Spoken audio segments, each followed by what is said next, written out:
Hi, everybody. Welcome to Live Feature Rant. I'm your host, Legendary Neurotoxin, coming at you every week along with Adam12, who is to my screen right, and to my screen left is our guest for this week, Jiminimonka. So, we've got a lot of awesome stuff to talk about this week, some hilarious stuff, some kitten shenanigans, Kit shenanigans. some roaming vectors and other various things related to tools and building and awesome stuff coming pretty soon, and some sort of foundation island that we're going to start seeing. It's going to be a museum of what the different races in EverQuest Next are going to be represented with. So that should be a hell of a lot of fun. We've got all the time in the next hour and a half to get through this, so should be plenty of time. Plus, plenty of other stuff to talk about. So, you all know who I am. Jimmy, why don't you just introduce yourself real quick for people who are just tuning in? I'm Jimmy. Okay. Yeah, and I stream Landmark and some other stuff. Yeah. Okie dokie. And Adam, how about yourself? That's me. Yep. I'm here to rant and talk about Landmark Live. And hey, everybody, how you doing? Good. It's hot and melty here, so be warned. If I suddenly disappear from the show, it's because my system overheated, and I'll be right back. But we should be okay. But fingers I crossed. disappeared because I fell asleep. I'm plaster. Okay, so yes, we've got a sleepy Jimmy and potentially crashing and overheating Adam. So It'll be fun. It'll be an adventure. Things might be kind of interesting, but we're going to get on with the show here. So, before even talking about kitten business here, there's something from the last episode that I'm really glad to kind of report on here now, is that we have the materials discussion. It went pretty well, and Felgon actually started taking up the process of rescaling all the materials to line up with voxels 1-to-1. So the discussion's still kind of going on right now, and I think what we're looking at right now is how to maximize the functionality of these different materials. And one of the things we've been talking about is, do we want rivets to be one-to-one with voxels, or do we want them to be spaced out? And kind of the back and forth on it is, if they're one-to-one with voxels, if we have another material like just the shiny metal or dull metal that it blends with, then we can use that to make as many spaces as we need between the rivets, so we can have it at whatever spacing we need, versus if they give us alternating one rivet and one empty spot, then that's the tightest it's ever going to be, and we can't space it out to have a rivet every 3, a rivet every 4, a rivet every 5, etc. So that's kind of what's going on, the discussion. For right now, it appears, and we saw it in the Landmark Live and the workshop show, the materials look like they're being rescaled and actually have been going into tomorrow's patch. So they'll line up with everything 1-to-1, and also coming with that, we've got some new cool props that are basically trapdoors that blend with specific materials, so you can add some extra intrigue to your builds. So that's totally awesome. I'm really excited for that. Looking forward to it. Are there, I guess this is a weird kind of question, but are there any particular materials that you guys are excited for or interested in? I am not really much of a builder, so I've been fairly satisfied with the selection we've had. So I am not the person to really chime in about this particularly. No, I'm not really too fussed about the materials. I know they've got loads of materials already in there that they haven't let us have yet. But if they tidy them up so the rivets all match up, because when you do something with a metal or something with rivets, it's a bit odd that you get half a rivet. Yeah, well, they're fixing it so right now they line up, but I think it's alternating every other voxel right now, and the I guess it might be a little bit of extra work, probably not too much to make it every voxel, but that's like I said, it's kind of the discussion that's going on right now. Yeah, I can't see it being that complicated, but it's just a matter of redoing the texture to the right scale. And then this was something you kind of spearheaded, Right, Nero? Yeah, I mean, it's something that I've noticed for a while, and unfortunately, it took a little while before I could finally do something actionable. But fortunately, I was able to get in contact with Felgon and chat with him for a little bit at E3, which, it's I try to use the power of going to E3 to bring things to the people every year, and H1Z1 Binding of Isaac this year, 2012, PlanetSide 2 leaked a bunch of stuff, even stuff that never made it in the game, so that's kind of fun.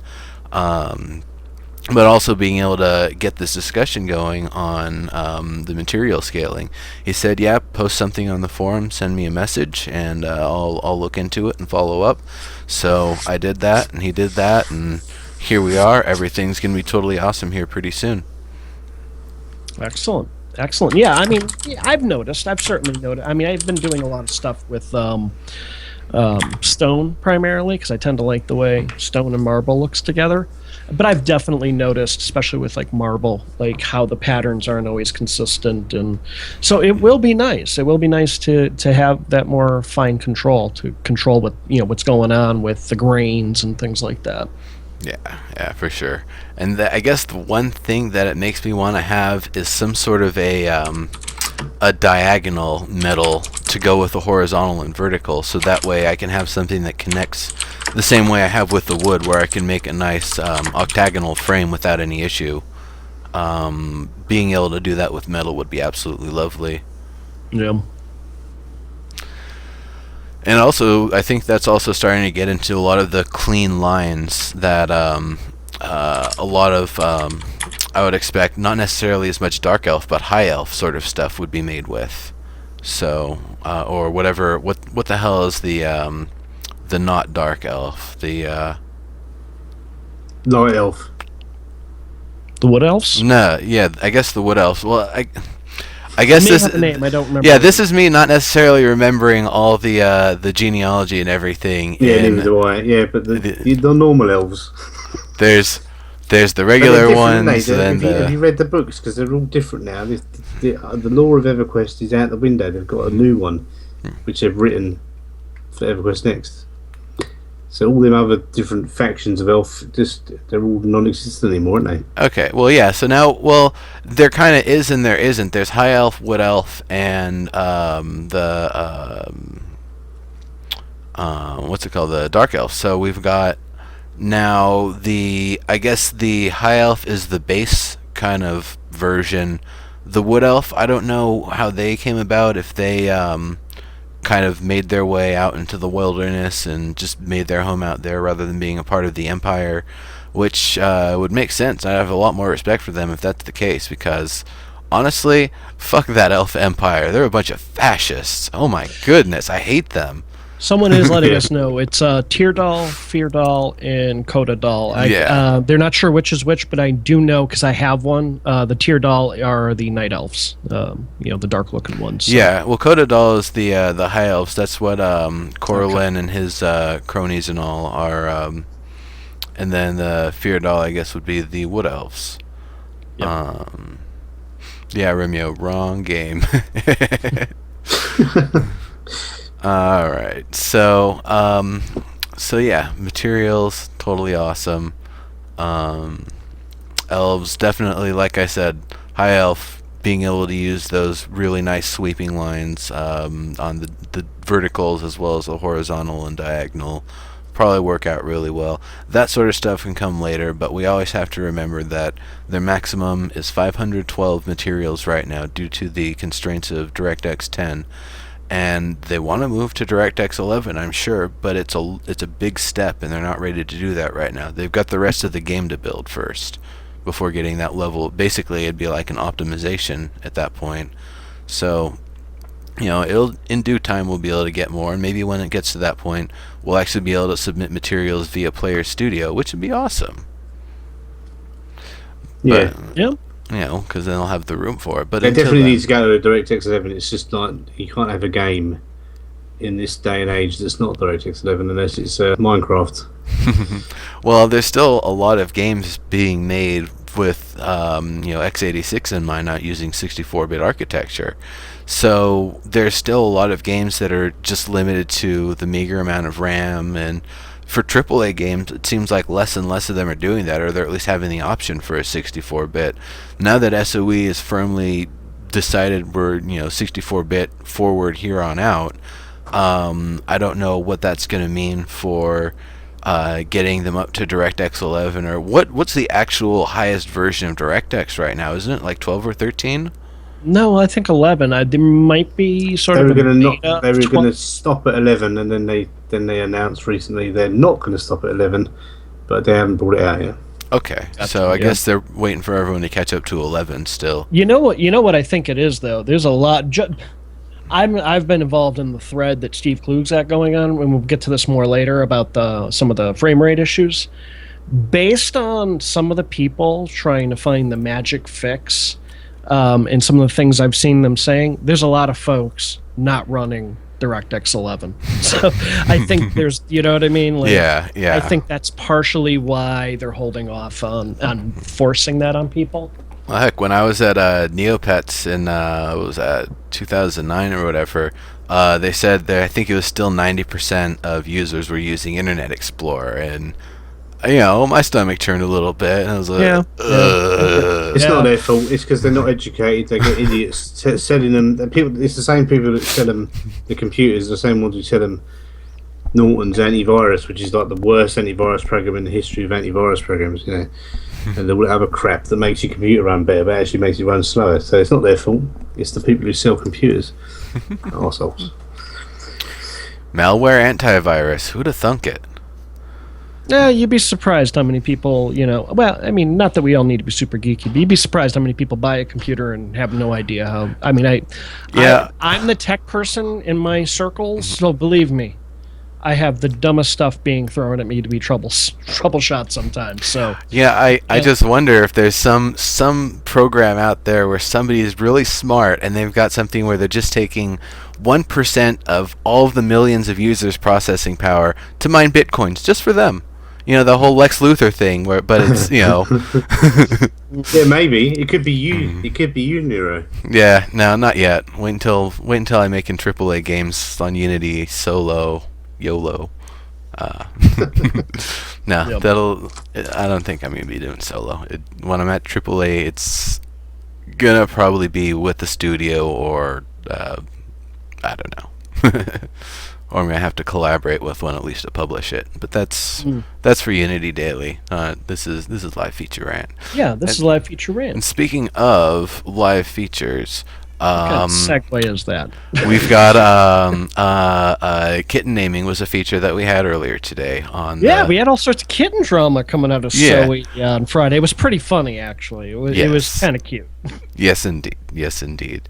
So, That's why the patch didn't get out, because they spent so much time trying to catch a fucking cat. Well, it did seem to definitely bring SOE to a screaming halt for the day. That's for sure. So, for folks who don't know, they started tweeting out that apparently they're not sure whether the kitten rode in the engine block or if it just ended up in there to hide. But there was a kitten, a stray kitten, that got trapped in Jeff Butler's car, right? yeah. Yeah. I mean, it could have just been some random neighborhood cat that just kind of, Yeah, maybe. found its But way yeah, there all one way day or another. long, coming out of the folks at SOE, Someone it was all about the kitty. in San Diego's looking for their cat now. No, I don't think so. Oh, where's my kitten gone? Someone It was, going, oh, my cat! It ran out of the back garden. Hungry, filthy, So flea-ridden legit. little thing took it being taken care of to finally like, hey, I like these things. I'm gonna make them mine. So now there's little Voxel the kitten that's Yeah, so they asked us to vote during the Landmark Live, and I think people were already naming Yeah, the Voxel by the end of Friday. So it was the overwhelming choice that everybody voted for. So apparently it's Lady Voxel, and it's going home with somebody from SOE. So yeah. So that's It's a cat. It's just funny to me, It's and cute. I It's really humorizing, really hope they take in mind, with AI design and stuff, just how hard it was to catch that cat, because it was giving them the slip left and right. They'd open up the hood and then zoom, it's out, and it's already in some other car. 15, 20 humans chasing this little kitten, like newborn kitten, like only a week or two old looking, and of course it was scared. It was scared. Oh yeah, it was running, you know. but man, did it move fast. Yeah, they tend to do that. That's I guess the point that I'm saying is like, small creatures can move fast. You don't have to slow them down for the pace of the players. They need to be able to move fast. If they're going to get away, they need to be able to get away. You need traps to be able to stop them otherwise. So that's Carnivon saying Kitty is a Blizzard drone spy. no, they have Furbies for that. Yeah. Actually, they, considering they were able to implant a Hearthstone ad in the middle of the Landmark Live cute. with the straw poll. Cute. Yeah, that was cute. I don't even remember seeing ads with straw poll, but I guess that's what keeps it running. So yeah, it cool is. Deal. It's I believe it or not, I actually know the folks who are behind straw poll, and yeah, I mean there are so many folks using it. I mean the fact that they stick one banner ad at the bottom is no big deal, you know. Well, I mean, considering the amount it was designed to take abuse from, thousands and thousands of voters. That's exactly what it was built for. In real time, Yeah. you have thousands and thousands of folks beat on it.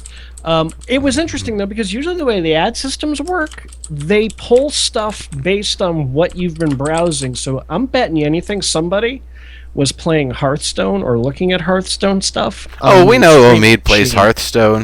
There's a lot of people at SOE that play Hearthstone. I've seen Omid stream it. I've seen Jimmy Wizenhunt stream it. I've seen Adam Clegg stream it. Oh yeah, so I mean, they've got a lot of people. There's it's no awesome. question that everybody's playing the game. It's actually a really fun. Not to be getting out of the brand or anything, it is actually a fun game. I'm really hoping, because now that Hearthstone's brought a lot of interest, apparently the idea of reviving and rebuilding the TCG that they have for EverQuest is something that might be valid. Are we turning this into Hearthstone? No, just bringing up the idea that there is the potential for a TCG from SOE to have that they already level. Have They have a TCG. No, what I'm saying is to like revive it and get North. it to like that level of polish and quality and like usability. Because I don't know, is that game published on all devices, or is it just kind of limited? You can just log in and play Legends of Norath, but the real advantage of it is that it's tied into the game in such a way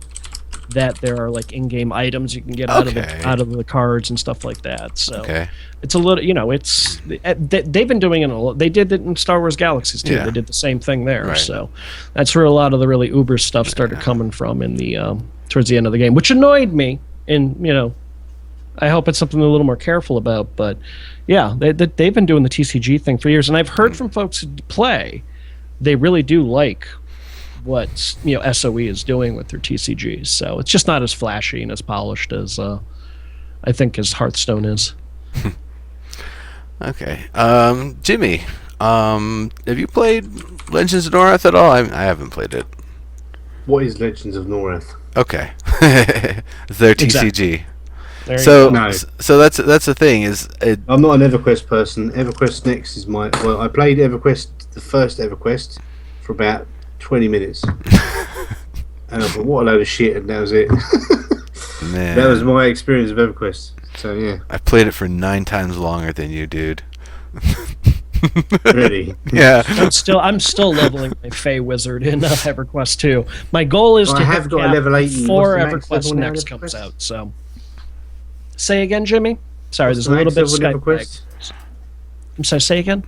What's the max level in EverQuest? I think it's 93 or it might be 95. I'm currently sitting at 55, so I've still got a long way to go. I've been playing for years. I've got a level 90.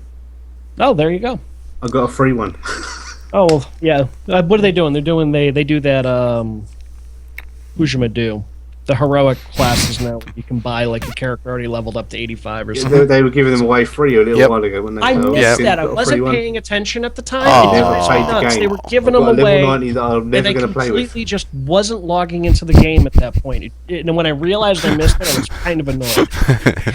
I just can't imagine that being something that'll ever happen with EverQuest Next. That you like, okay, Not you the- could. not any. No, just not The game- ever. I just don't see it EverQuest happening. 2.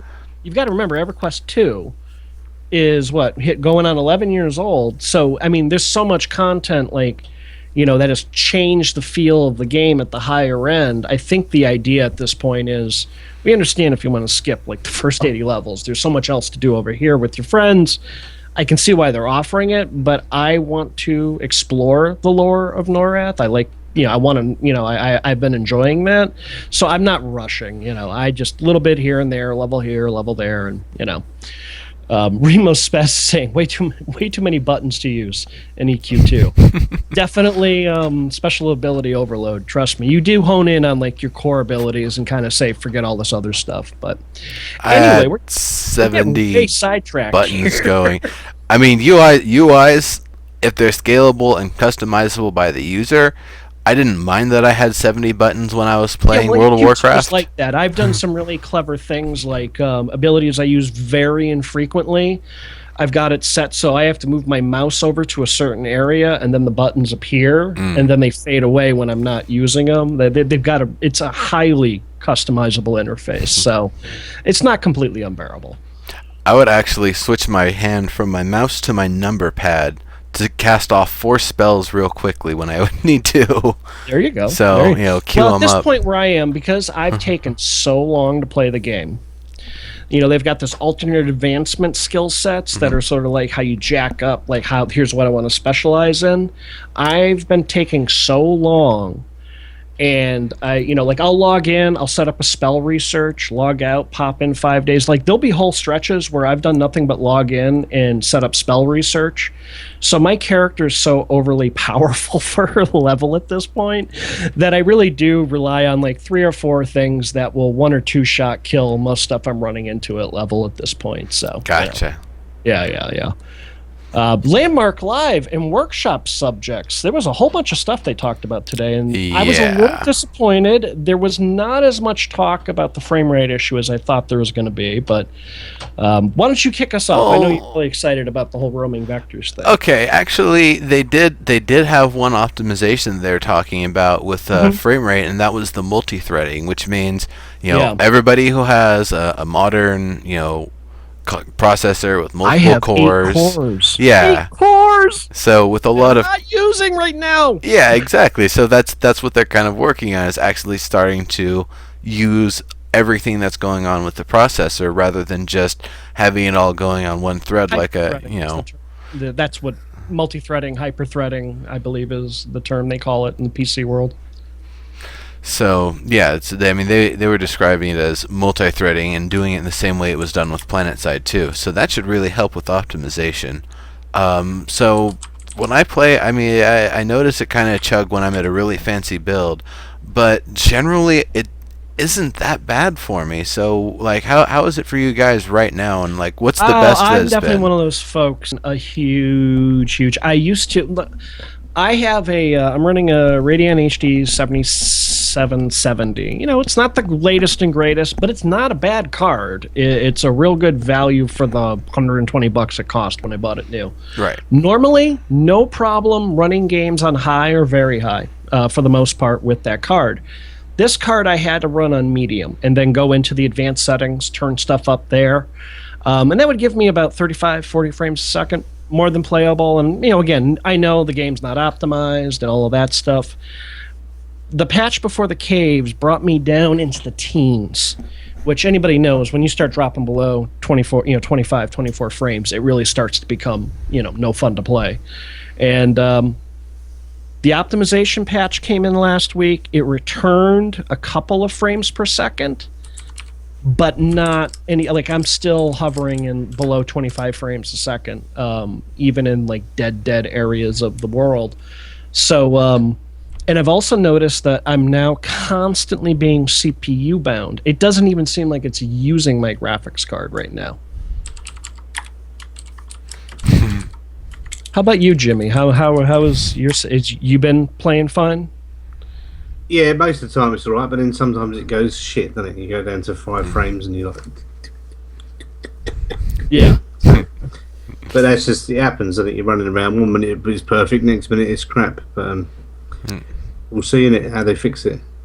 Yeah, fingers crossed. I mean, again, I know it's beta. I can be more patient about it, but it has curbed my enthusiasm for logging in every night. I tend to be doing because of the frame rate dips is I lucked out, and they put a cave. Well, there's a cave probably as close as can be to my claim without impacting my claim. So I can literally, like, half a minute, I go from my claim to there's a cave. And I now know the cave so well that I will log in multiple times a night just to go run through it looking for chests and then pop out and go back to my claim. You know it's going to be different, right? Every time. Oh no, I know things are going to shift and change, but right now that's what it is. So that's what I'm doing because of the frame rate issues. I'm not really building, I'm not really mining a whole lot. I'm not even spending a lot of time exploring caves. I'm just literally popping in, looking for chests, popping out, and that's about it. Yeah. Okay. You got to think, if you're gonna the thing with the game at the moment is if you can't think of something to do, you are just wandering around aimlessly. So, then with the bad frame rates you get, then that's another thing. But and believe me, I do enjoy just kind of island hopping and wandering around and see what people are building. But with the frame rate being what it is right now, that's not super enjoyable. So, but if you sit still and don't move and build something, usually it's okay. The frame rate goes away. You don't get any problems. It's dealable. You can still function and work if you're kind of hanging out one place. But if you're trying to move through the world quickly, stutter, stop, gears. It's it's not been super fun. Yeah, it's still not as bad as Alpha though. No, true. From what I've heard, I didn't get until close beta myself. Run along and jump, and then start hopping up and down in space for 5 minutes. Yeah. Fun stuff. I've seen that more than a number of times in closed beta. Trust me, that rubber banding. Yeah. It used to happen every 50 feet in Alpha. Yeah. Oh no! In Alpha, you were just the gears the entire time. You had to grapple from object to object because that was the only way you could move through the world. Otherwise, it was trying to detect where you were walking based on where you were and where the terrain was. But because it was still trying to generate the terrain and everything around you, it was being stupid about it. You'd just be doing that kind of up and down business. So it's definitely. I mean, it's gotten a lot better since Alpha, but with these optimization kind of hits and hurdles we've been seeing recently, and when you get near really complex build that starts slowing things down, we definitely do see a lot of the same sort of thing going on where it's the performance suffers and you have to kind of wait a little bit before you can really continue. Gotcha. Dig says it's worse than Alpha for him, so hopefully this stuff will be getting cleaned up soon. Definitely the worst I've seen it since I've been in closed beta, for sure. So I'm not surprised you guys are saying. I mean, there's a lot of folks with decent systems who are like, flummoxed. So, like I said, I know Steve's working on it, and there's a lot of folks offering up data points and information. So, hopefully it won't get it squared away. Yeah, absolutely. So, now the other major thing that I really want to talk about, roaming. And I'm not going to lie, completely goes over my head. Well, not completely, but help me out here. Okay, roaming vectors. So the idea that instead of a voxel having to use the data for its own position as the only data to reference for the shape, from what I understand, roaming vectors means it can actually go into any adjacent position for wherever that voxel is. I don't know if that means the corners as well, or if it's just the 6 sides of the cube, but that the vectors can actually extend into those areas and use the data of the next door neighbor to help define the shape. So what that's going to give us is more specificity and more detail than we previously had available. Now, I'm not explaining this right. Somebody please, give me the voxel, was it Voxel Farm or whatever that has the video on roaming vectors, because I believe it's like kind of a technology that's now starting to really come in with the voxel engine. I think Kylan summed it up earlier on when we was talking about it, that it probably converts it to a vector and then converts it back to a voxel. Gotcha. Or the easy version that was given to Omid, and I actually wrote this down before he even asked the question. Line tool and shape blocks will be more accurate. That's the biggest thing that comes from this. I could, we could talk about the tech for however long, but ultimately, what we're getting is accuracy. We're getting better fidelity. This is going to mean deletes are going to be cleaner. Using the shape blocks, using things in proximity of one another is going to be cleaner. This is going to be a lot nicer, and I'm hoping that long-standing bug where you make a pyramid point and one of the edges gets jaggy gets fixed with this too, so that way, making a giant pyramid isn't weird anymore. Yeah, no, I see that. Like I have a stone structure that, it has stairs leading up it, and it's all clean and neat. And then right where the edge of the wall, the stairs meet the grass, it just goes all wonky. So I look forward to being able to clean that up. Yeah. So that'll be really nice. How will it affect microvoxels? I believe they said your thinnest of microvoxels, your wire thin ones, might need to be one step thicker. But other than that, from what I understand, it should be just fine. But this is huge progress. So, absolutely. Are there, not necessarily everyone being a builder, but do you guys have any particular ideas or plans for how you want to be able to use the new tool now, or the new functionality, I guess? I just want to play around with the line tool, see what it's. See if you can make a 1x1 line, and it doesn't go for shit. Same here, and if they give us that, I'd love it. I mean, even a 2x2 or a 2x2 going to a 1x1, I would even take that. But that's something I've been wanting to do and actually kind of holding off. I've got kind of a mountaintop claim, and I've got the claim above it I haven't built up. I was thinking, well, either I'll make a ring flying maze, or I'll just do a line tool only build, just 100% line tool and tweak mode, and that's it.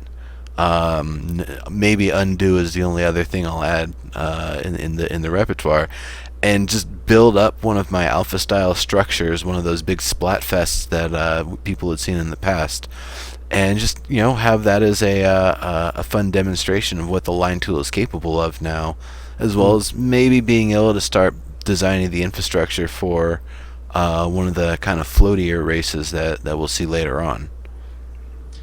True. There was also, this is kind of in the same thing. They talked about improving the tools, and the other thing I noticed was when he mentioned people in the world being able to see your tools. I know a lot of folks who are going to take huge advantage of that. Oh, yeah. As far as for tutorials and stuff like that.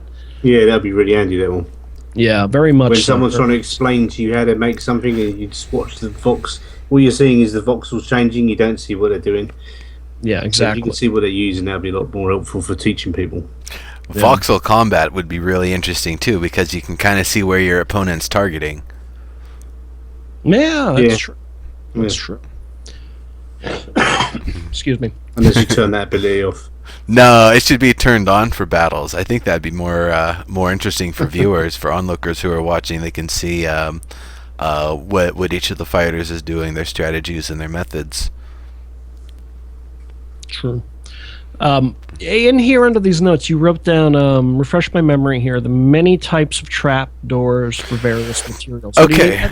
So now that we've got the new material alignment and everything's all fancy and lining up one-to-one with voxels, they showed some trap doors. There's one that looked like blue cobalt tile with I think it was metal rivets around it, but it looked like our in-game materials. It didn't look like a prop. But then they went up and clicked on it, and this thing that looked like it was sunk into the wall as a solid piece swings open as a trap door. So they've created these, I think, of 6 or 8 different material types, and this will allow us to add a lot more intrigue to our builds, a lot more kind of an interactability that we didn't have before. So personally, I'm really, really excited for it, because this means people can make better mazes than they used to be able to make. You can make builds where, like, I could see even in the Dark Elf builds having a and this, we wouldn't have the full functionality for this, but I could at least kind of prototype the idea for them, having a beautiful painting inset in the wall, but then you press a button, the painting comes up, and then the spikes from the porculus come out and impale the person. Interesting. So that's the sort of, because that's getting more into the functionality of what a dark Yeah. elf would have. They would have this painting that's like, oh hey, come look at my family portrait, and then let me just lift this. Oh, you're impaled. Ah, sucker, you've been betrayed by a dark elf. Exactly. Yeah, Tear but I don't doll, think dark what? elves are going to be sneaky like that, are they? I don't think they're Well, sneaky. These dark elves, they're more. They're going to be. They're not like the previous dark elves that are sinister and. well, then Yeah, it. they haven't escaped from the mind flayers. They're just warriors that got separated from the rest of the elven race Yep, and when they then went through the portal. something They got happened chased by a with dragon. something happened involving dragons and this place that turned to black, and we're not sure how black they're going to be. That's actually a vote that was going on recently. I think it might still be going, Yeah, but I it's think it is. pretty much the idea. They asked how light or dark do we want the dark elves, because some of the earlier art, they are kind of like lavender and pinkish almost, and these kind of cold blue and gray kind of colors. But then they also showed us the newer versions now, or not necessarily the newer versions, but what they had said going way back, they actually wanted the original dark elves to look like black and shiny like obsidian, but they didn't actually have the technology at the time to pull it off.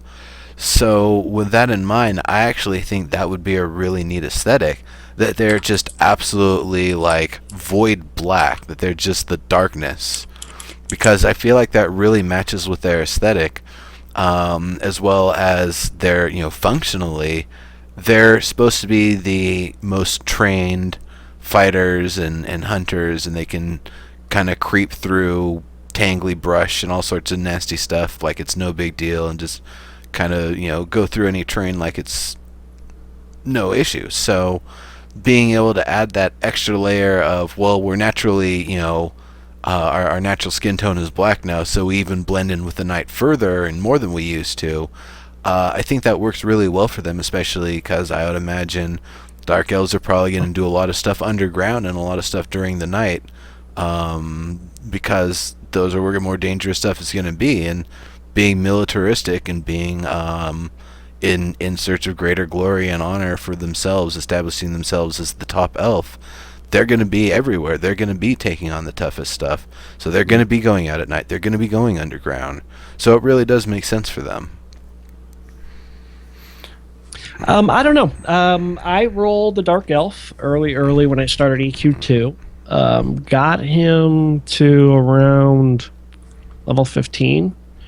Really despise the whole Dark Elf starting area. It's terrible. It's horrible. I dislike it, and I just stop playing him. He just sits there languishing.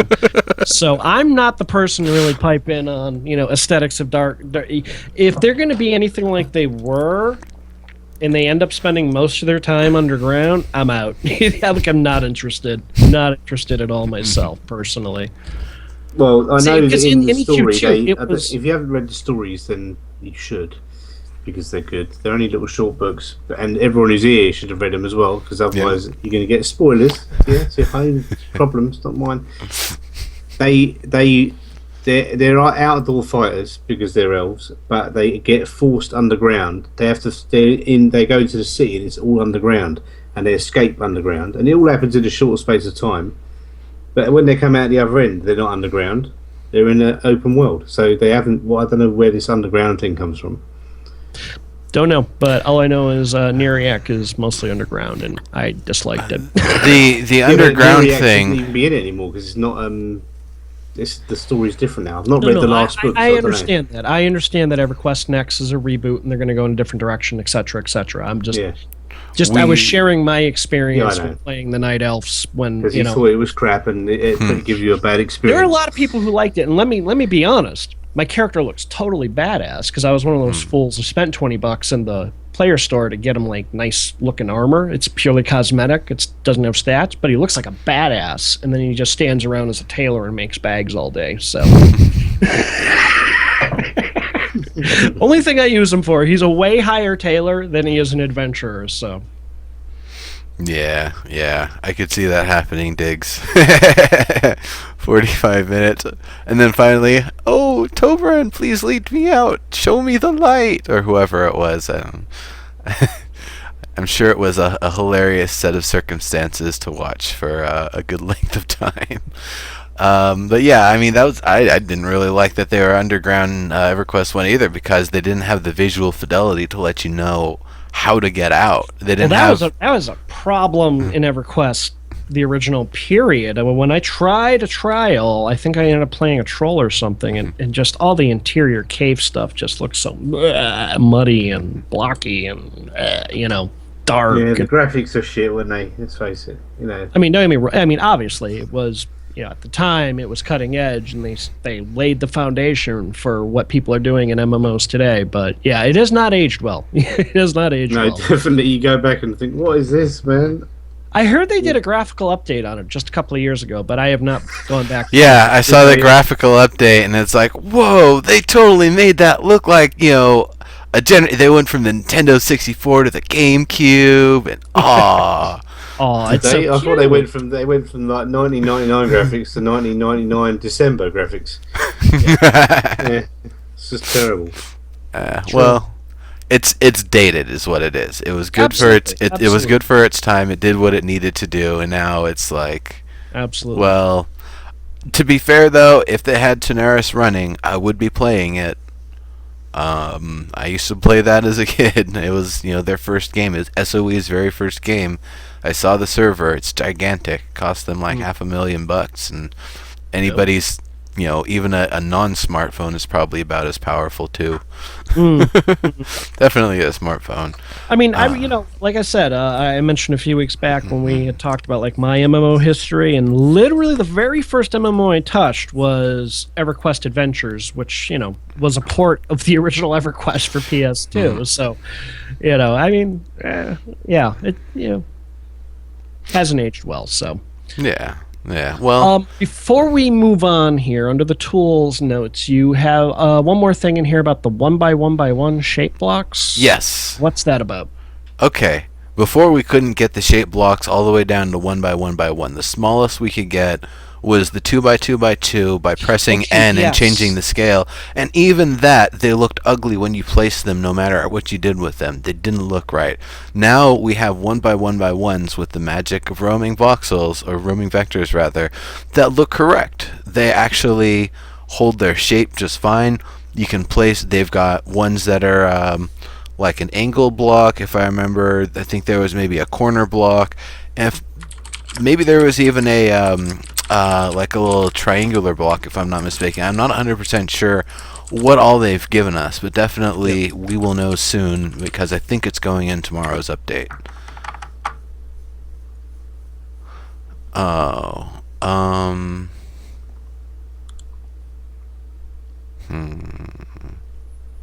So, yeah, we'll take care of that behind the scenes. Jimmy just needs access to the document. Well, that's a big deal, because I know how much material I wasted trying to put down, things there. That's for sure. Well, it's also the micro voxel boards and all of that sort of fun stuff that now you don't need all of them to be able to do everything. Now you can just you're going to have some of them built into the tools, I should say. Yeah. So hold on just sure, not a problem. 1 second. Tell you what, while you're doing that, I saved, somebody had asked this in the chat earlier, so let me bring this up real quick while you do that. Someone had asked, what are the largest criticisms so far? I think this is in general for Landmark. How about you, Jimmy? Do you have any real bones to pick? Anything that's really sticking out that bugs the hell out of you right now? No. No, yeah, I'm kind of. I mean, I've got nothing. I know what the game is, and I know what is coming, and it's all right as far as I'm concerned. I'm kind of in the same boat as you. I've done so many betas that I like how they're approaching things, and I know we're still we're nowhere near end of this process, so it's hard for me to be critical when they're not saying, "Oh, here it is. Here's everything we were going to give you for launch," and we're not there yet. So,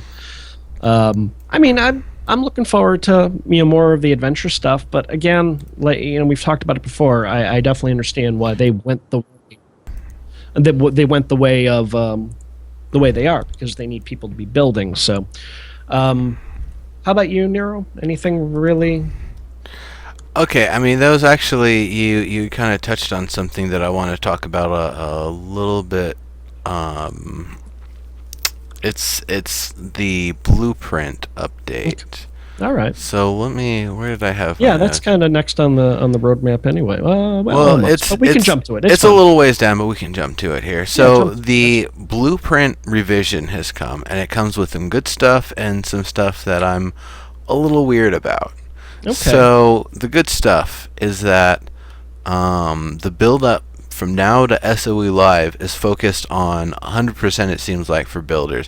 Getting all the materials in, getting them awesome, getting props in, having them be awesome, getting all the tools cleaned up, getting them nice and smooth and working well, working out all the quality of life bug fixes, making everything as solid as it can possibly be for builders. Yep. Unfortunately, what that means, and what I can kind of see from the blueprint, unless they're keeping it totally quiet and they're just going to spring it upon us, combat was supposed to be scheduled for July. Combat is nowhere on the blueprint now, unfortunately. Yes, Well, it I is. think we've all figured it out. It's going to be revealed at So We Live. SOE Live is being revealed, isn't it? Well, yeah, but they're saying it's the secret thing, and well, a secret to who? Well, they're saying it's a secret thing with a wink and a smile. For those, the only people who know they've done this are those of us who are heavily invested in in tuning in every week for Landmark Live. I think a lot of I think what they're doing is they want to get the non-builder types super excited at So Live, so then they run home and start get into the game. I think is really what they're doing. They've got the builders. They now want the adventure types, and I think that's why they're saving it. Yeah, that's.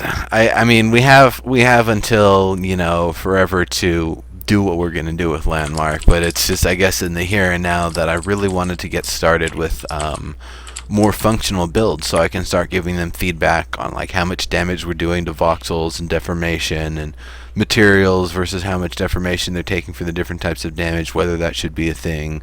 How we'd be able to assign different features to different materials, being able to do things like like I said, a ring flying maze, or something where you're going from checkpoint to checkpoint while you're trying to fall.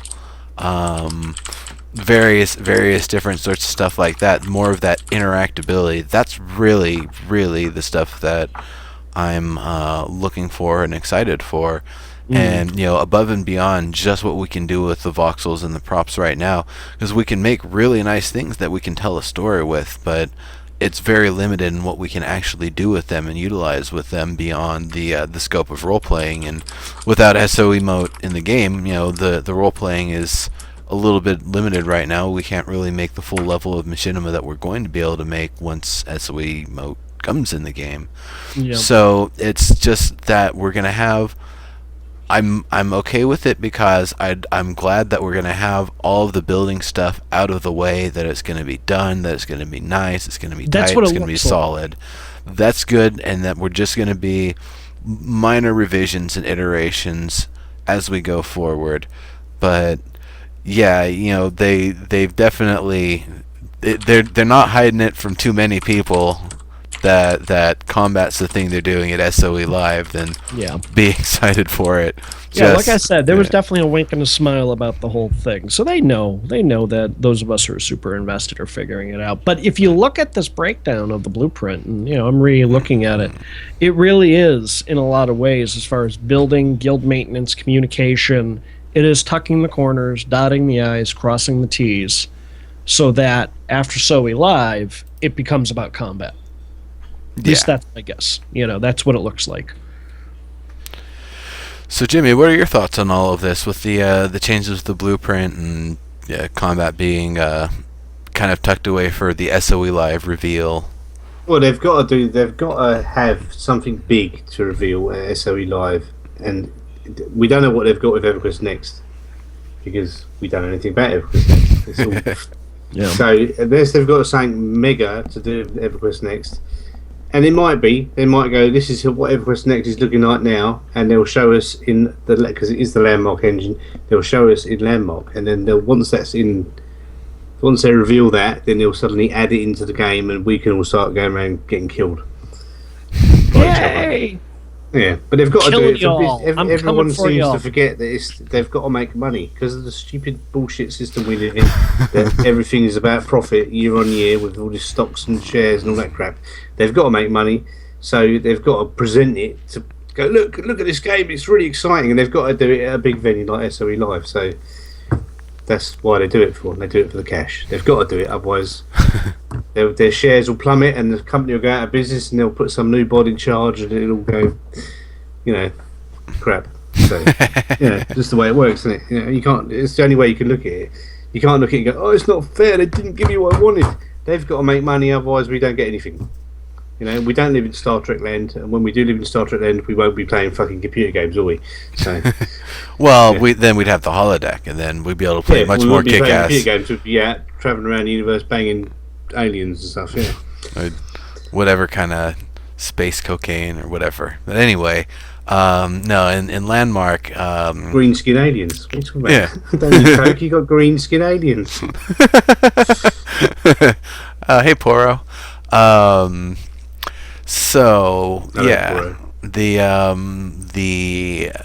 SOE Live, it's just gonna be awesome. And of course, I've been wearing this shirt the whole time. Truth be told, I don't actually have any non-PlanetSide 2 shirts from SOE other than the SOE Live shirt from this year that I still haven't gotten from Jinx yet, and one SOE corporate shirt that I got in a Spin the Wheel raffle in 2012. And whenever I go to an SOE event, I come wearing that. Half the time, the people who check for NDAs and wristbands and all say, "Oh, you don't need to do this." I think they've gotten better about it because they all recognize me, or my hair's gotten shaggy enough that I look homeless. So that too. You just hang outside the front door, going, and just give us a cup of tea. Tea? What are you talking about? I know there's beer in there. I know there's beer. I mean, Omid talked about with his interview. There's booze to be had everywhere at SOE. There's probably like hidden booze in like. I'm not gonna say that. Never mind. But I'm sure there's hidden booze everywhere. Hidden booze in Omid's goatee. That's what you're gonna say, wasn't it? No, I was gonna say the shame bottle in somebody's the tank of their toilet. It's like, oh no, I'm using the bathroom now. They're getting some Jameson, or whatever it is. I don't know. Maybe it's just some cheap vodka or whatever. Yeah. But otherwise, I'm not unhappy with what I'm seeing there in the blueprint, personally. Of course, I see the usual folks complaining in chat about combat should have been before building, or I mean, I disagree with that, and it's coming. It's right around the corner, so it'll be here, folks. Plus, yeah, I mean, I'm not seeing my entertainer skill set being mentioned, but hey, whatever, it's cool. Yeah, that's EverQuest Next. We already know that there's only the adventurer in Landmark. That's it. Yeah, somebody had mentioned that we just discovered there was no classes. We already know that. It's going to be a lot of mix and match, and what do you want? Who said they've only just discovered that? Yeah.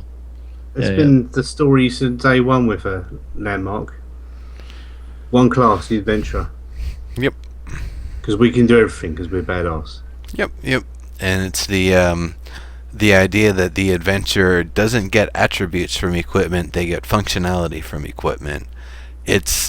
I think of the meta of trying to make that work in Landmark, that when you equip the adventurer class, your stats are kind of locked to what they are, but you put on a flaming sword of whatever, instead of adding fire damage and all of this stuff, it just makes your fire special attack more powerful or something like that.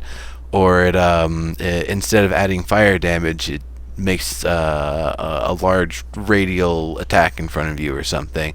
So something where it isn't necessarily making you more powerful directly by equipping the stuff, but it's increasing the variety of your build to the point where if you've got top tier stuff, you might be a little squishy because you didn't get the kind of attributes that they gave, but you've got like things that give you 85% chance to just evade any attack coming in, and instant health regeneration, and like 50 jumps in a row so you can just dodge anything.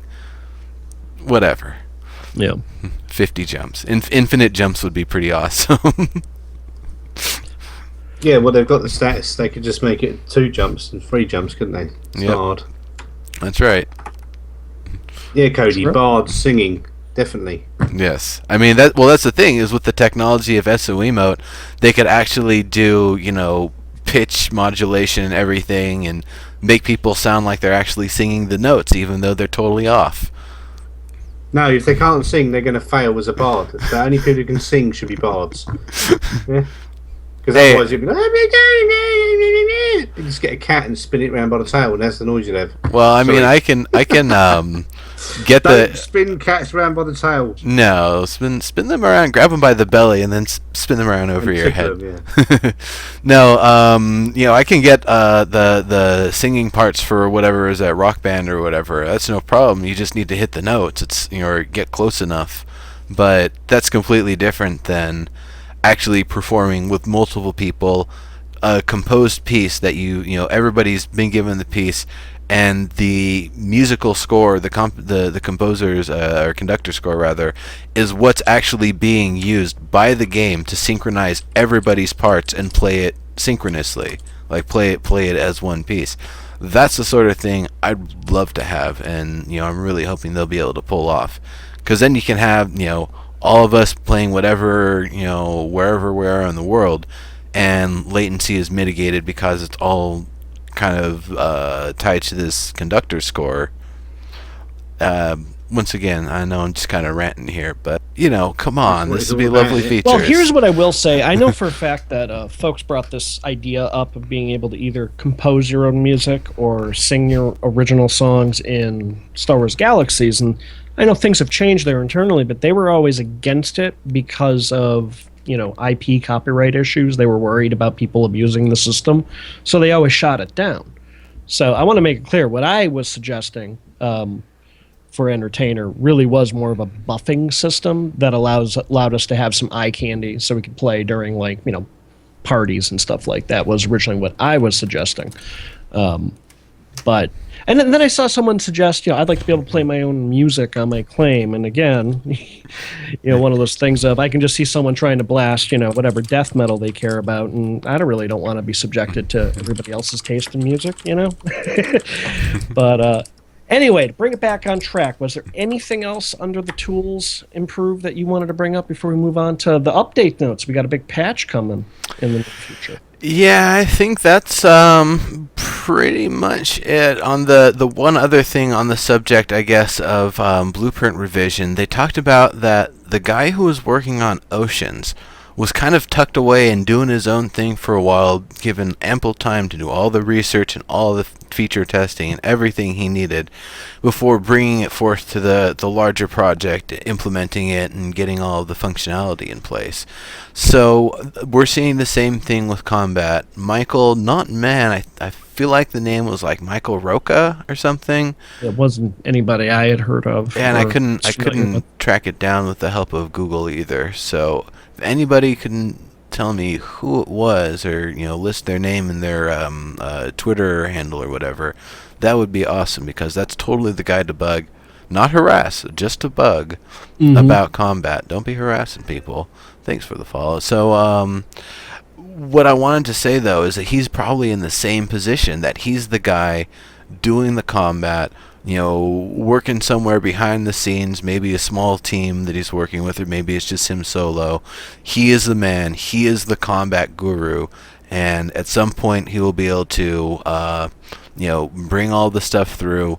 It'll start to get implemented.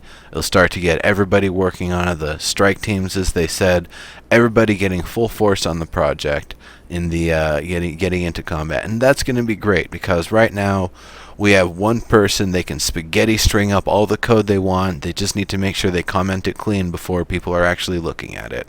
So he can just go all willy-nilly with it and do whatever, and that's totally awesome. Like I'd love to have that kind of freedom to be able to do all sorts of testing with implementation and ranges and speeds and just all the general stat distribution involved with the combat system.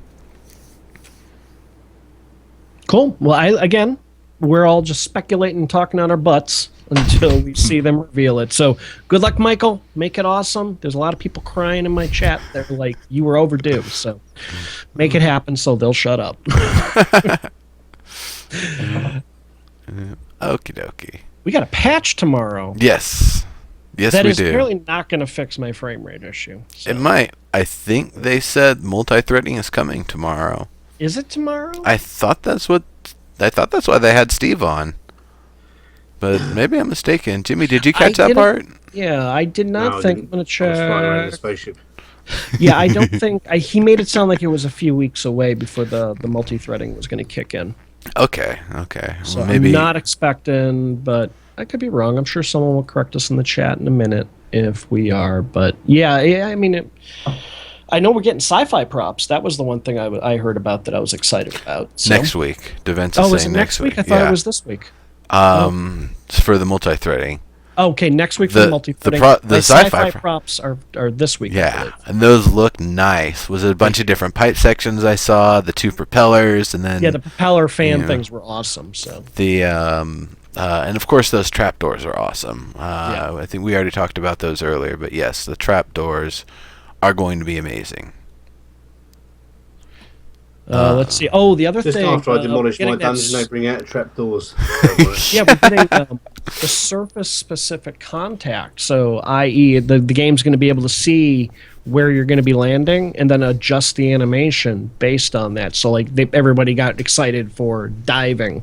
That if you jump off a cliff, you'll go into a dive and then dive into the water. So, that should do some cool. I mean, that'll definitely look pretty cool.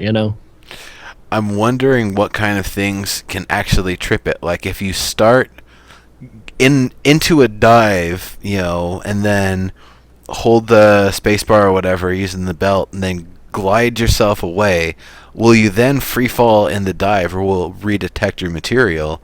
And then, what kind of ways can people kind of bug that and break that? We're not going to really know until we have the more dynamic water systems and we have the inland water bodies. So right now, it's easy if you're in the kind of ocean area or not. It's probably pretty easy to detect whether you're going to land on water or whether you're going to land on land. And I don't know, maybe it's also got a depth check, so that way you aren't diving into an 8-ounce cup of water or whatever, like they do in the cartoons. Yeah. So maybe they should make it so you do dive into a 1-ounce cup of water. So just exactly like the cartoons. They're cartoon characters. That would be funny. That would be awesome. Yeah. That's the sound effect they should use too. They need to fly you over to give them that sound effect. Now, is the ore distributions going in this week too? The ore redistribution, I didn't. Unfortunately, there was some audio disturbance on this side, so I didn't catch that. Does anybody know when they said the ore distribution is going to be, where they're going to be spreading it out? They did say they're going to be reducing the amount of moonstone because apparently that was too common. I still haven't found any, but I haven't been going to the higher level tiers right now, so. Dave posting a lot recently on the forum said when PvP comes in, different walls will have different strength, so based on strength functionality, not just prettiness. That's why I want the that's why I want the combat now, so that way I can actually make the builds based on the material that's going to be going in, and then I also have a reason to fill the material solid in the walls. Or if I make the pretty version, I make the pretty version hollow, and then fill it with fucking Ethereum or something. It's like, okay, you knock the outside of the arena off, and you had this splendid effect. Great, you're not breaking down the rest of these walls. Yeah, no. Let's see. Ore and stone is all going on the marketplace. I thought it was all there already. No, the ones that Ethereum, I believe, and Moonstone, because we could only get them with the sifter, they didn't put them up on the market. Now that we can actually collect the the in-world versions, that it doesn't feel unfair to give that as an option. Because before, like if they made it available during the landmarks of Landmark or whatever as buildable, someone could feasibly make a building with the materials that, super, super nice and use a large volume of it. Yep. Yeah. So, all right. I mean, yeah, no. I mean, it makes perfect sense. It is funny, for all the, for the folks that have complained about having to buy things in the store. I have seen people very liberal with resupplying their materials out of the marketplace on live streams. It's pretty funny. For all the gnashing of teeth about spending $10 on an outfit, I'll watch them spend $10 on materials, no problem. Not even think about it. Yeah, people do say, people are going to spend money. They know they're going to spend money. That's what otherwise they wouldn't bother with the whole business plan. They just go for a subscription model or some other products. Well, other than buying more storage space, voxel storage space, template storage space, like that's the only thing I really see myself buying is functional stuff. The aesthetic stuff. I'll be spending lots of money on clothes. Unless I'm going to be doing a lot of role playing with specific outfits that I can't otherwise access, I probably won't be going for the clothes as much. I think ironically the best looking outfit in the game is that Victorian outfit that you have to buy. It's not available. There's nothing like it in game right now. So I still like the Tech Commander. I just want it to come in a different color. Yeah, I'm sure. Give it time. I'm sure the ability to change color on it will come along sooner or later.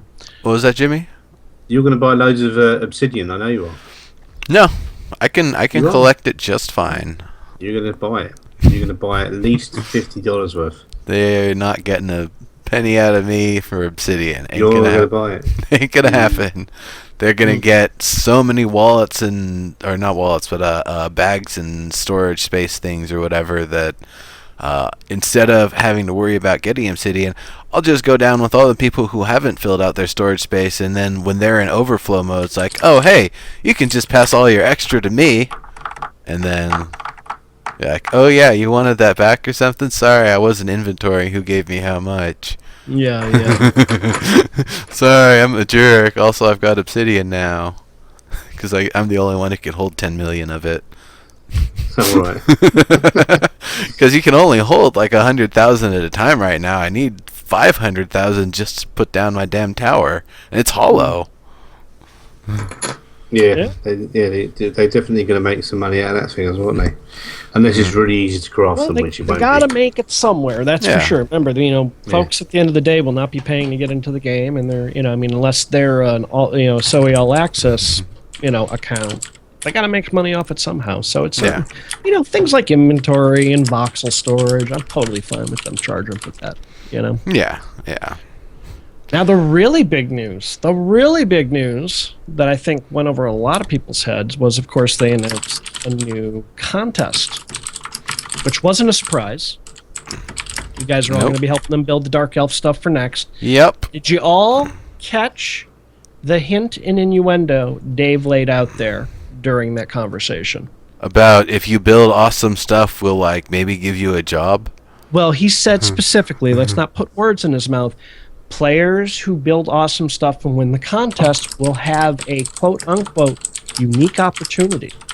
No, I'm willing to bet you it will be a job offer. Actually, it's probably not. I mean, unless somebody builds up a lot of the infrastructure, it's probably not a job offer. I'm pretty sure this is more talking about the getting the permission to be a part of the crew that gets to build stuff in EverQuest Next. Well, that may be what they're going to do is they're going to let builders work from home, because you know what I mean. They want you to be involved with the building process. Oh, no. I have a permanent position on the team for it. I don't necessarily mean as a paid thing. What I'm saying is they've said only people who contribute to the design and the aesthetic of the different races are going to get the permission to be a part of the process of building up those cities and those civilizations and those areas in EverQuest Next.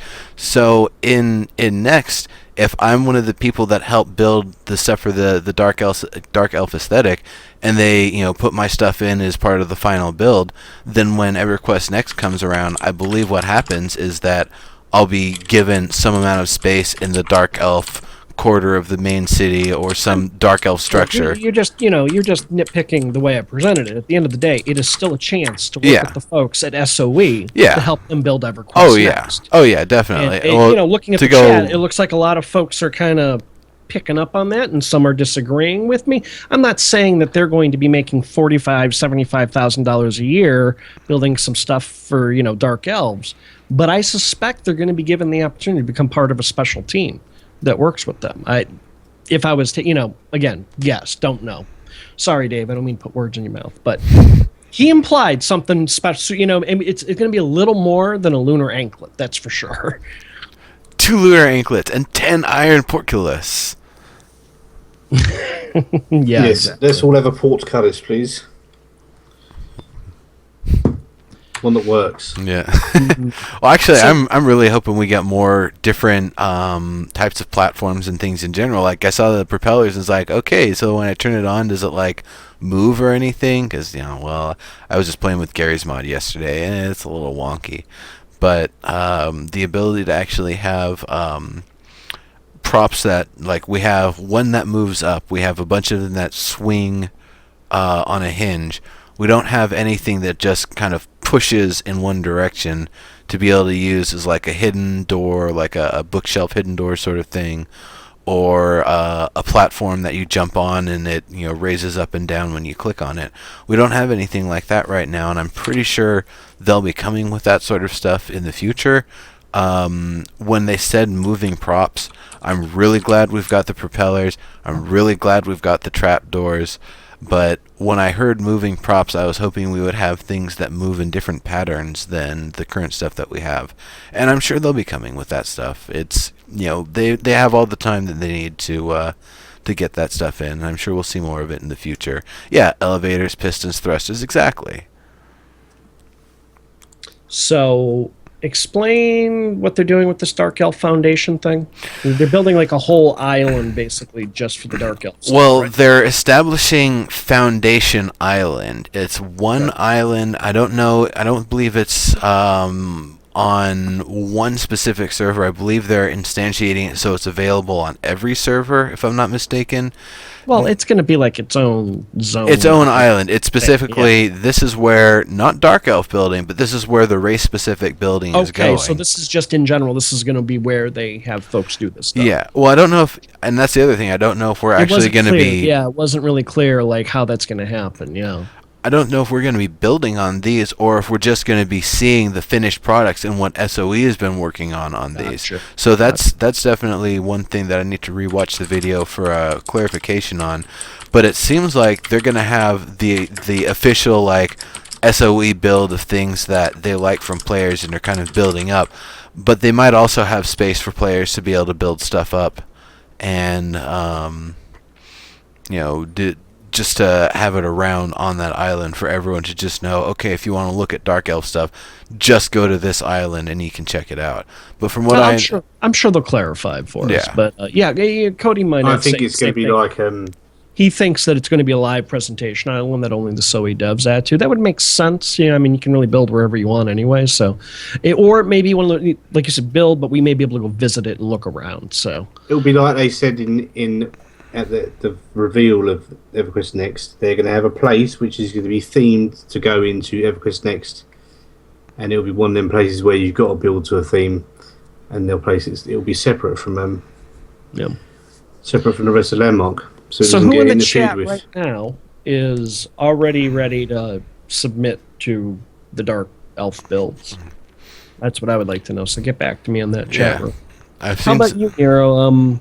I haven't been seeing you doing a lot of building lately on your stream, so I take it you're not going to participate in this one? I wouldn't necessarily say that. I've just been kind of waiting. They've been saying, new tools, new tools, new tools, and honestly, after the landmarks of Landmark, after building that obsidian tower and kind of looking over it a few times since then, I've realized, my goodness, all of the welds look ugly. Everything is just like this nasty shapely mass. If I make it a different material, you see all the nasty edges.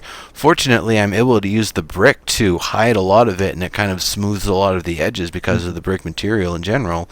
But that's the part that I feel like was kind of so discouraging for me, is that it took me a lot of effort to get things even close to the level of being clean that I wanted, and even then there was a lot of stuff where I was just, I felt like I was fighting against the tools rather than with them to get the thing that I was actually looking for. And then the other thing is, of course, this material, the materials not being in scale, so I can't do really cool stuff, because that's one of the things I really wanted to do. I know that you can take a flat space and really jazz it up, or a small amount of detail but a lot of use of different materials, and make something that looks really nice and really intricate without it actually being, technically difficult with microvoxels and macrovoxels and all that sort of stuff. So that's something I've really been kind of wanting to focus on, and now it's here. Now I can start doing things like lining up the lines from the horizontal and the vertical to line up with the floor panels in the middle of the main hallway or whatever.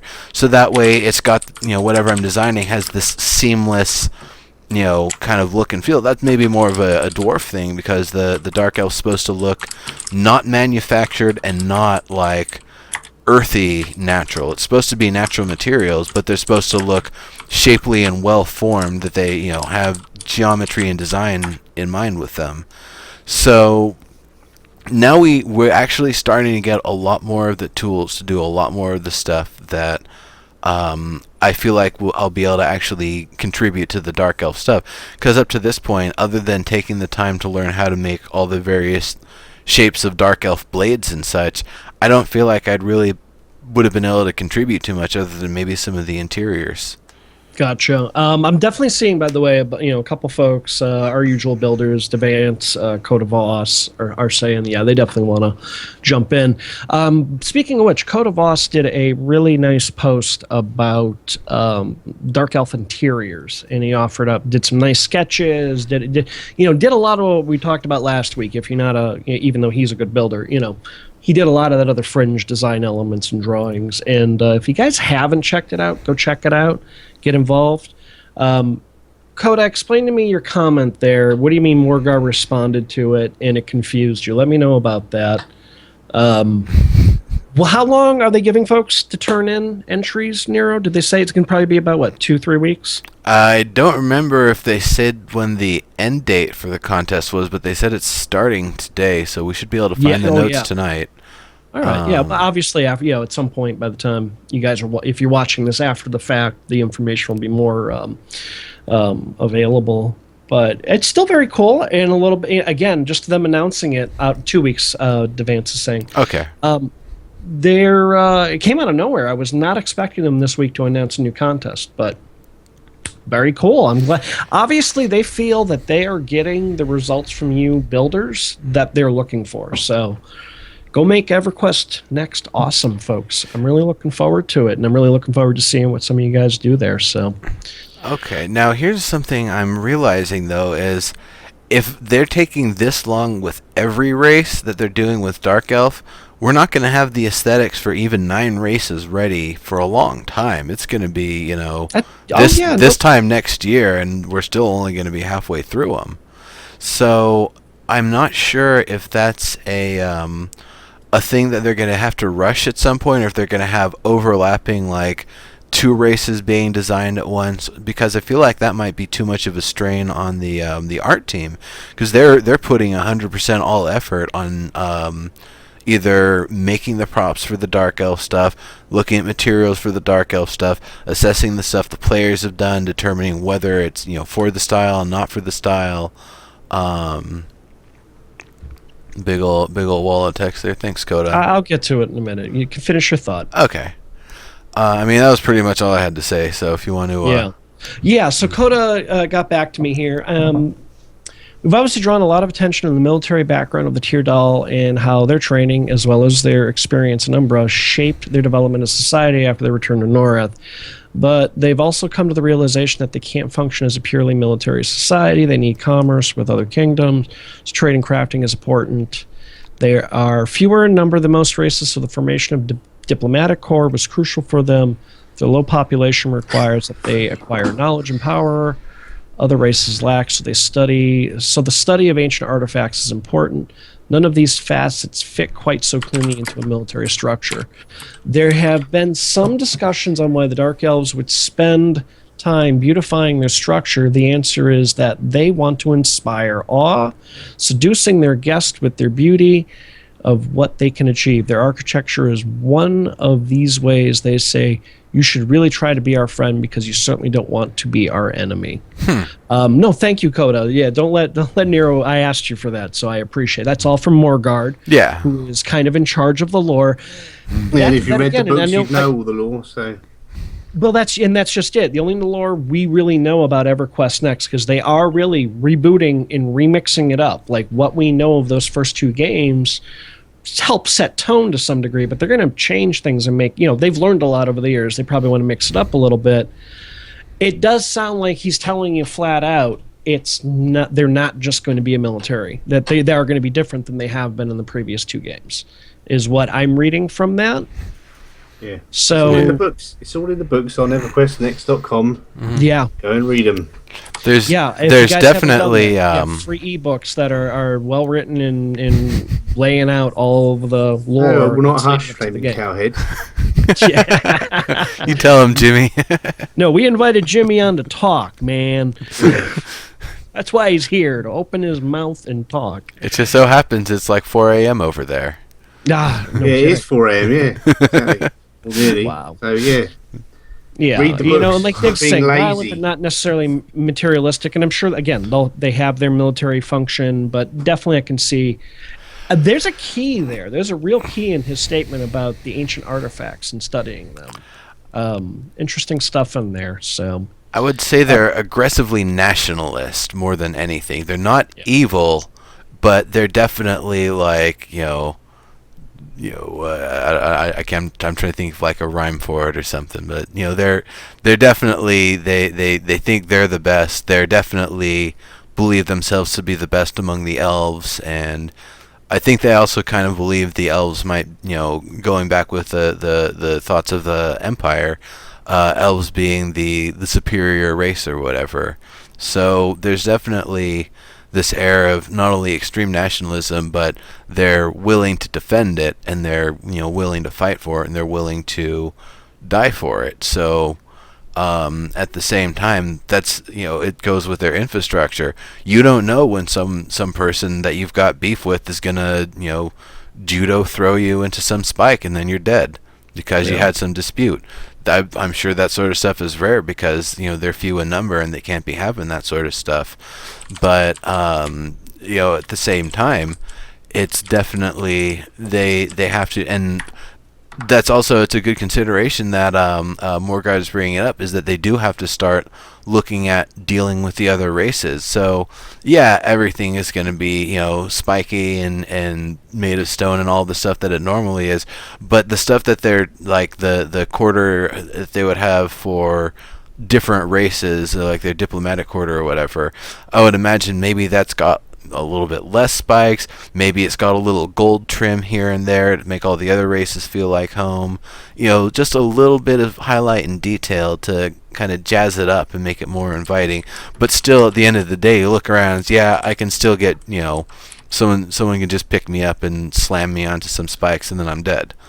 Well, I think here what Morgard is just really trying to let, Coda and everyone else know is what it is at the end of the day. If you're going to roll a Dark Elf, they don't like if they're all militaristic and that's it, like they want you to be able to craft, they want you to be able to sell stuff, they want you to, be able to partake in all the other elements of the game. So It just sounds like this is what we're doing to give people a well-rounded experience no matter who they end up choosing to play.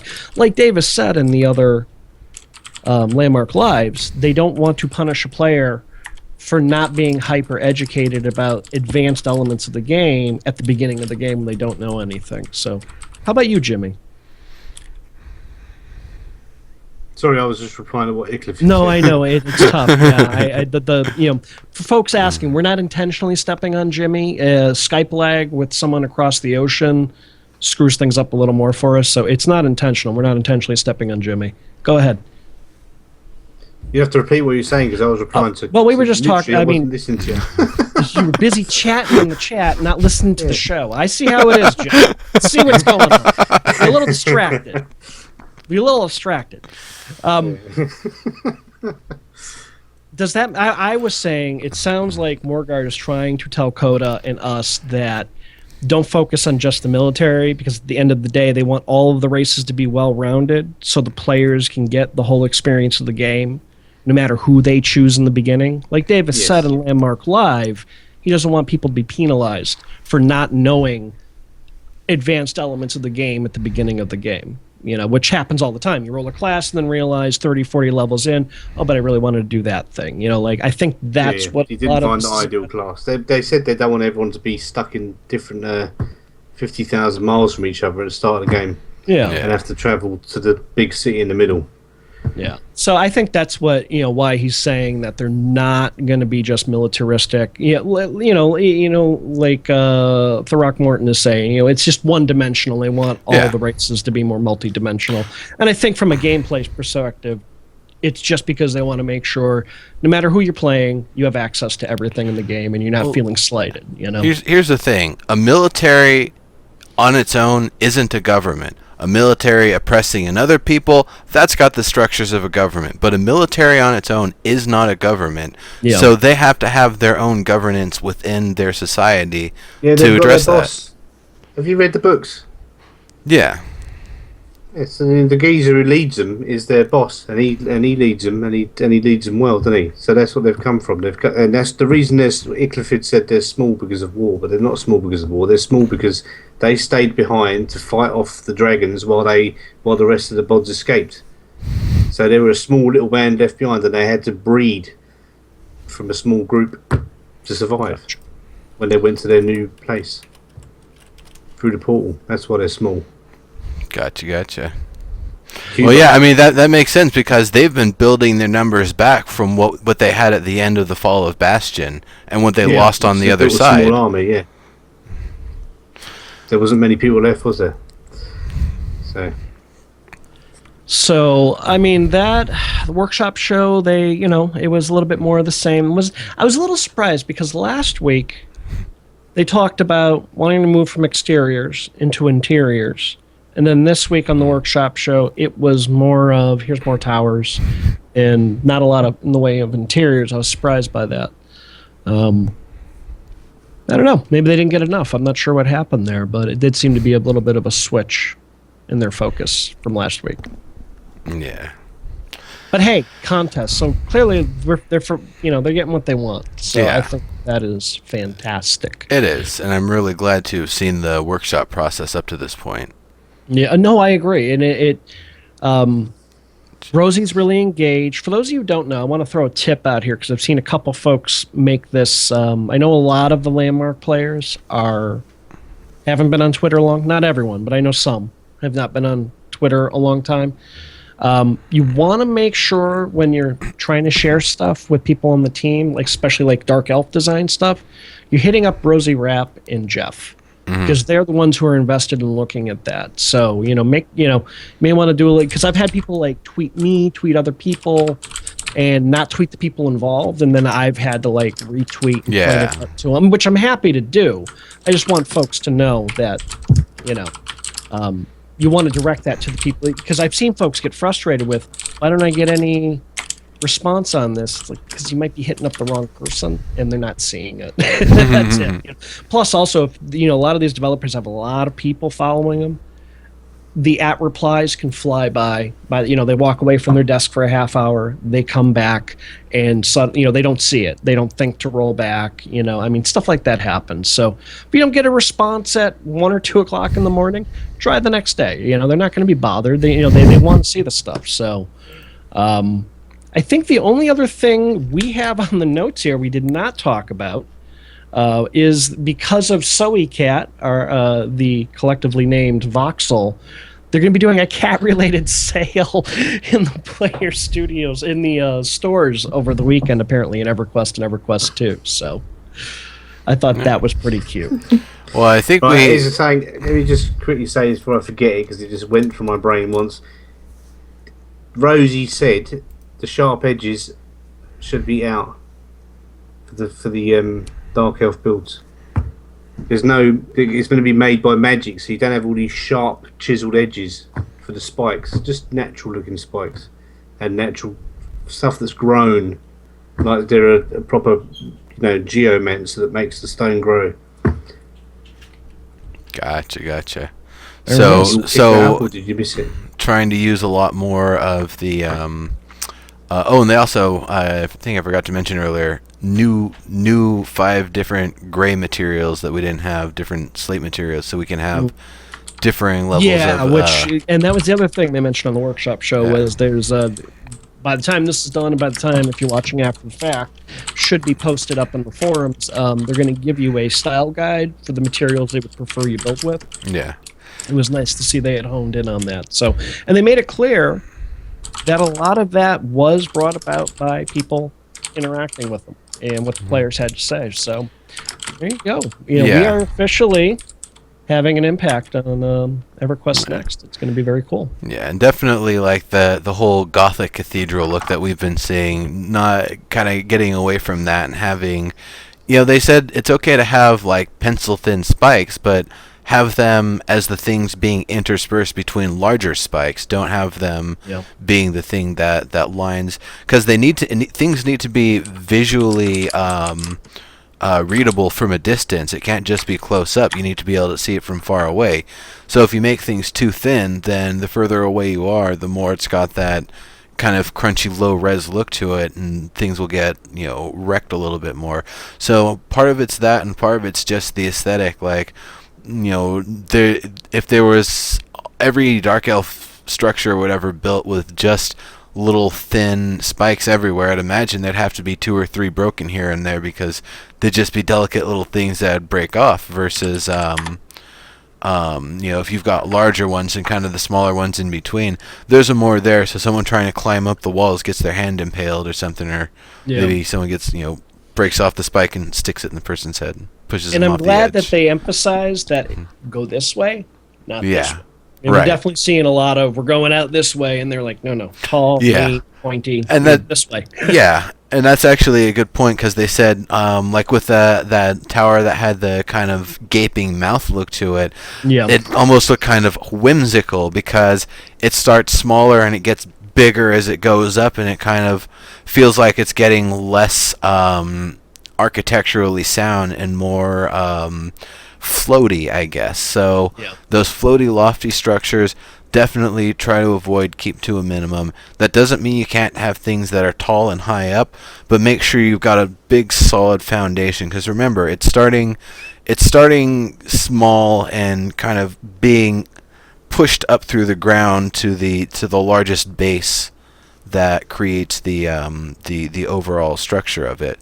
So you're going to have a lot of things going up, and not a lot of things going outward, really, because that it doesn't make sense with the where the material is actually being forced out of, or whatever, being pulled from the ground. I kind of imagine somebody having like some sort of clay or something that they've got a bunch of different pieces of strings in, and they're just pulling them up selectively to create the shape and style they're looking for, and then going and smoothing off all the edges to make it look nice and pretty. That's kind of what I think of with it, I guess. Very, very awesome. So I think that's bringing us to the end of the show. Oh my God, it's 11 o'clock already. Yeah, it's getting pretty late here. You timed that just perfectly, man. You did a good job. 4 a.m. Ready. It's not 11 o'clock, it's 4 a.m. It's 4 a.m. Yeah, Jimmy's ready for bed. You're ready to go to sleep as well. I can't go to sleep now. I'm going to have to stay up for hours. Well, we all that coffee, huh? Oh, we know you're a night owl. Yeah, no, I don't know about that. I mean, on Dead Feature Rant, we thought the infection was taking over towards the end of the show there. Yeah, he's definitely running out of steam. So let's wrap this up. Thanks everybody for coming through. It's been a lot of fun having everybody in chat here. Jimmy, it's awesome that I was able to get you on here. I really appreciate it. Definitely want to have you back. You need to get me and Tim back on the H1Z1, dude. Absolutely, for sure. We can talk about that for sure. Definitely getting you both up on there. So that should be a lot of fun, especially because more hype and more awesome. It's been getting closer and closer with that. And we need to get back into the smell-o-vision stuff. Smell-o-vision, indeed. Oh yeah, that world is gonna smell really nice. Jimmy, you got anything to promote? Where can folks find you when you're not, here? If they don't know where to find me by now, then they're all failures. No, that's not how you. That's not how you promote yourself, man. Not everybody is in your circle. Already. So start again. In this chat knows where I am. Everyone I can see them all. I don't know who you are. Tell me. I'm Joe. Tell the people who are going to watch this after the fact. So promote your shit. It's 4 o'clock in the morning, man. Hey, it's been scrolling by his name at the bottom. Jiminimonka, yeah. Not Jiminimonka, okay? Geek Domo. Oh no, that's terrible. Yeah, no, he always calls me Jiminimonka. He gets it all wrong all the time. It's all right, I don't mind. That's okay. He calls me Adam Ixie, not Adam 12. So, Oh well. Not Adam Ixie. How about you, Nero? What are you doing when you're not here yapping away at me? Oh, a little bit of this and that. Unity Daily just started actually getting some gameplay content out there, so that's kind of fun. Live Feature Rant, Dead Feature Rant, procedural powerhouses. There have been so many procedural games on sale, and I've started getting in contact with a lot of the developers. The guy from Vlambeer Games with Nuclear Throne. The fella from Spry Fox with that was the game that made Triple Town. The next one, it's a procedural roguelike puzzle game. I am so excited for it. It's called I think Road Not Taken. But I'm not. I hope I didn't mess that up. But yeah, that one's going to be a lot of fun too. I'm excited for that. Chasm, procedural roguelike Metroidvania. Excited for that one. That's not even on sale yet. But that's for procedural powerhouses. I can rant about my other shows on my other shows. So yeah. As for me, if you folks like me on the show and you want to check out some of the other stuff I do, I actually have a YouTube channel, whereas right now where all of my content, both new and old, are going. It's youtube.com/at0mxii. I'd appreciate if you check it out. If you're not, it's not your thing, that's great, but it tends to be geek-centric stuff.